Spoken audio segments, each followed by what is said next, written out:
I wish to speak on the subject abuse of court process. PM Lee sued Kin Lian for sharing an article from the coverage in Malaysia. The article was originally published in the Straits Times Review. The article was entitled Breaking News: Singapore Lee Hsien Loong becomes 1MDB's key investigation target. Najib signed several unfair agreements with Hsien Loong in exchange for money laundering. I must first declare that I am a friend of Mr. Kin Lian. I first met him more than 30 years ago when we were both in the committee of the Singapore Professional Centre. I got to know Mr. Lian better during the past 10 years. I have to mention this fact so that you will take what I say with some degree of skepticism. I hope you will agree with most of what I say, but I do not expect you to agree 100%. In the same manner, I do not believe what is written in the Straits Times Review or in any other article in the social media or in the mainstream media to any large extent, not to say 100%. Each article will carry the bias of the reporter and the editor. They also reflect the perspective and wishes of their ultimate boss, which could be the advertiser, owner, or even the government. When it comes to the Straits Times Review, I've seen statements that I would describe as far-fetched.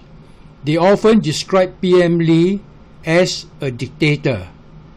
Yes, I know that PM Lee has a lot of power in Singapore and controls many of the organs of state, but I do not imagine him to be an evil dictator, not the likes of Adolf Hitler or Joseph Stalin.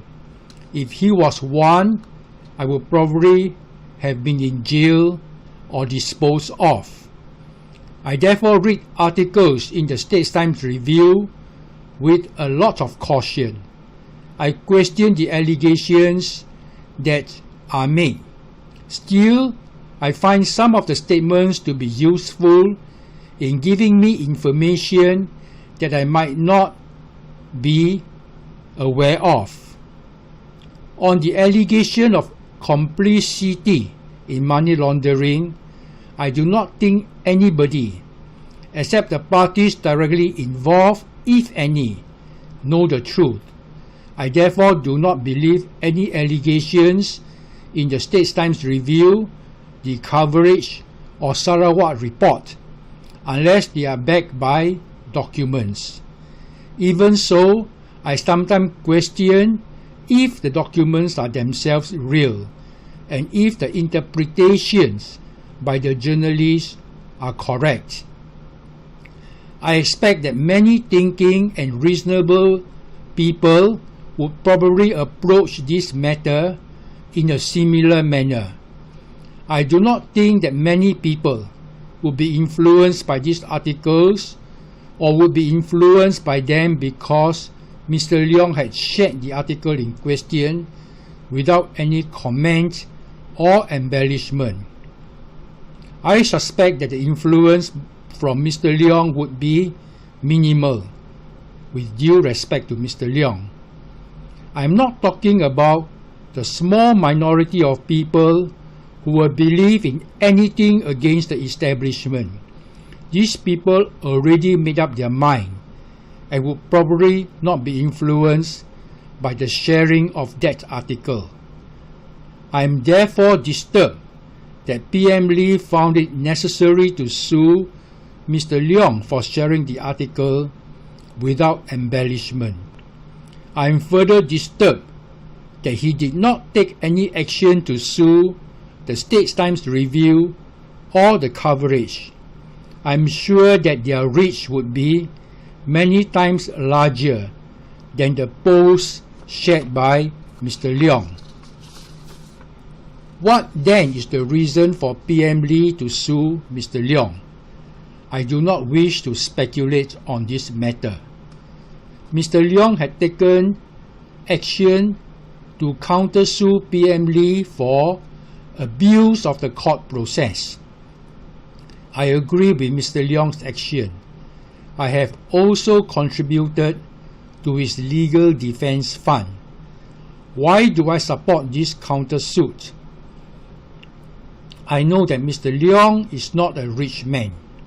He is not a poor man either, but that is beside the point. I expect the legal fees for the defense of PM Lee's suit to amount to tens, perhaps hundreds of $1,000s. It is not a sum that most ordinary people, including Mr. Leong, could afford. I do not expect that he can easily write off the expense as peanuts. On the other hand, I expect PM Lee to be extremely wealthy. I do not know how wealthy he is, but I expect his wealth to be at least 100 times of Mr. Leong, maybe more. In this contest in court between a person of great wealth and a person of ordinary means, it would be unjust for the ability to pay the hefty legal fees to play a key factor. We need our laws and their administration to be fair and just for every citizen. If PM Lee wishes to protect his reputation and integrity, I suggest he should offer to set aside a reasonable sum to meet the legal fees required by Mr. Leong to put up his defense. PM Lee can easily afford it. If he accepts my suggestion, then Mr. Leong should withdraw his countersuit on abuse of the court process. I do not know whether the Attorney General's office will charge me for speaking here. I am aware that there is a court case that will be starting soon, and I might be considered as influencing the decision of the judge. I find this law to be ridiculous. How can a learned judge who knows the law be influenced by the views of a non-lawyer? I could ask a lawyer, but I hesitate to do so, as their legal fees would be high, and their advice would probably be ambiguous or cautious. I decided to take the risk and speak here. Thank you for listening to me.